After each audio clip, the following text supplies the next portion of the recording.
Assalamualaikum and konnichiwa minasan. Okey, ini video untuk chapter 18 chapter yang terakhir dalam TJC 501 chapter 18. Okey, so chapter 18 ni pun sangat mudah Tajuk dia Shokugyo tapi dia sangat mudah. Okey, apa yang nak ditunjuk di sini adalah tentang penggunaan te imas. Okey, kita tengok dulu Okey, kalau sebelum-sebelum ni yang kita belajar contohnya saya membaca buku. Saya membaca buku. Okey, ni kalau kita translatekan ke bahasa Jepun, dia akan jadi watashi wa hon o yomimasu. Okey, ini saya membaca buku. Watashi wa hon o yomimasu. Okey, tapi kebiasaannya apa yang kita buat adalah kita sedang membaca. Betul kan?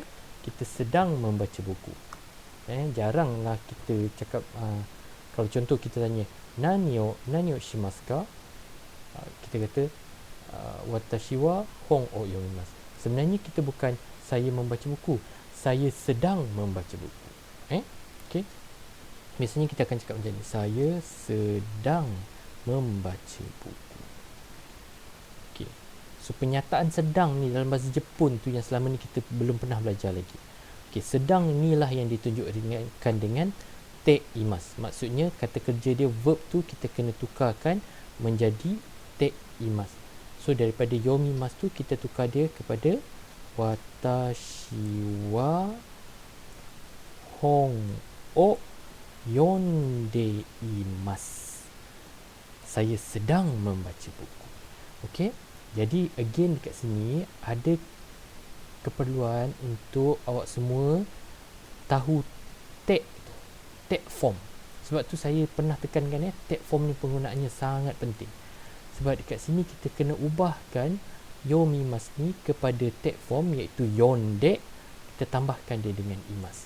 So dekat sini sebenarnya penggunaan dia adalah tag form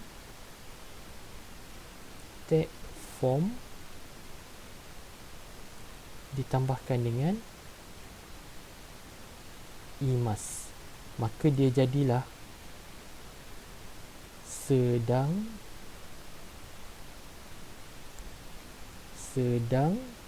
membuat apa.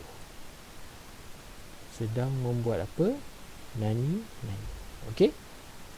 So boleh dapat sebab dalam kehidupan seharian kita pun biasanya kita jarang cakap saya membaca buku. Biasanya kalau kawan tanya pun tengah buat apa. Okey, kalau bahasa rojak, bahasa perbualan kita tengah buat apa, sebenarnya sedang buat apa. Dan jawapan kita pun sepatutnya kita jawab sedang. Saya sedang belajar, saya sedang membaca buku, saya sedang menjawab panggilan telefon. So sedang tu sebenarnya sangat penting. Sebab tu kalau kita tengok dalam Nihongo, sebenarnya kebanyakan ayat yang dibuat adalah te imas. Bukan sekadar macam ni yomimas. Sebenarnya lebih banyak penggunaan te imas. Sebab tu selama ni te imas ni belum diajar lagi dalam silibus awak. Sebab tu agak janggal sebenarnya mengajar. Tapi sebab dia letak ni sebagai chapter yang terakhir, maka kita terpaksa follow lah. Alright, so kita tengok sekarang contoh yang di muka surat 18. Macam mana yang dia nak ajar tentang te imas ni. Okey, yang pertama tengok. Alia san wa ima heya de benkyou shite imasu. Dekat sini purposely dia tambahkan perkataan ima. Ima tu sekarang. Ima tu sekarang. So ini kalau kita translatekan dia akan jadi Alia san sedang belajar di bilik sekarang. Okey, sebenarnya kalau tak di ima tu pun kita boleh je Alia san wa heya de benkyou shite imasu. Alia san sedang belajar di bilik. Kita tahu sekarang ni dia sedang belajar di bilik. Sepatutnya kita tak boleh buat Alia san seperti mana yang sebelum ni masa kita belajar 451. Alia san wa heya de benkyou shimasu. Itu sebenarnya dalam grammar dia tak berapa betul. Sebab yang betulnya adalah benkyou shite imasu, sebab dia sedang buat sesuatu.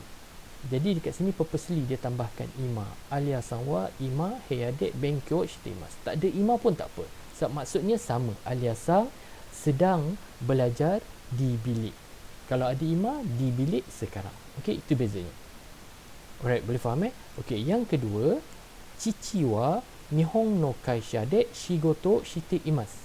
Okey, ayah saya sedang bekerja di syarikat Jepun. Memang bila kita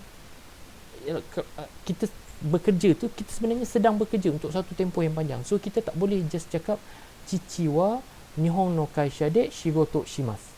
Okey, grammatically-nya dia salah. So yang lebih tepat adalah Chichi wa Nihon no kaisha de shigoto shite imasu.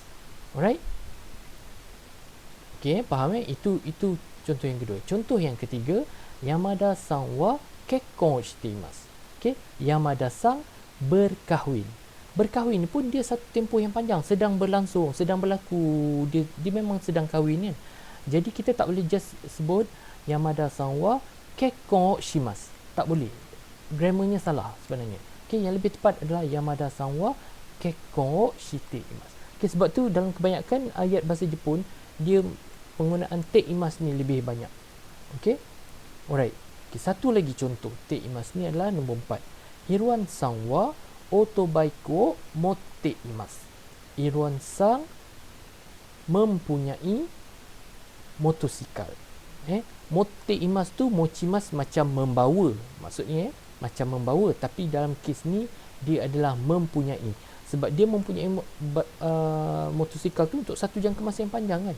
Jadi dia sedang mempunyai. Okey, Iruan-san sedang mempunyai motosikal. Tapi biasanya dalam ayat yang macam ni kita tak sebutkan sedang tu. Iruan-san mempunyai motosikal. Okey. Biasanya yang dalam contoh yang dalam nombor 1 ni kita akan sebut sedang dia. Sebab sedang belajar. Yang ni ayah saya bekerja di syarikat Jepun. Tapi kita tak boleh just cakap shigoto shimasu sebab dia bekerja untuk satu tempoh yang lama. Jadi shigoto shite imasu. Sama juga macam kekkon shite imasu ni. Tak boleh sekadar kekkon shimasu. Dia kena kekkon shite imasu.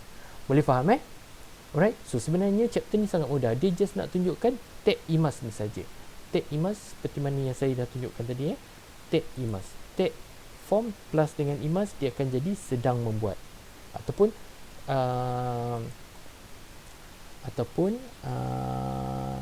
dia sama juga dengan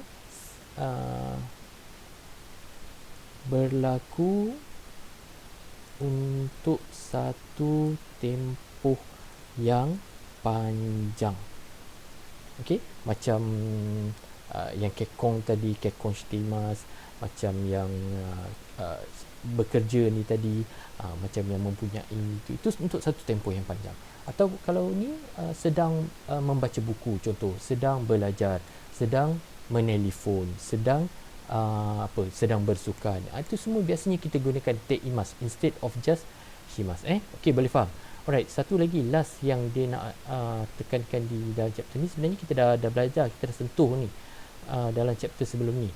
Kalau tak silap saya chapter 14 Watashi wa kangoshi ni naritai desu. Saya ingin menjadi jururawat. Naritai. Nani ni naritai. Kita nak jadi apa? Watashi wa engineer ni naritai. Ini kita pernah belajar dekat chapter 14. Jadi boleh tengok balik chapter 14. Alright. So basically ini yang dia nak ajar dalam chapter 8 dalam chapter 18 ni Alright. So itu saja untuk video bahagian pertama ni. Kita jumpa lagi dalam video yang seterusnya.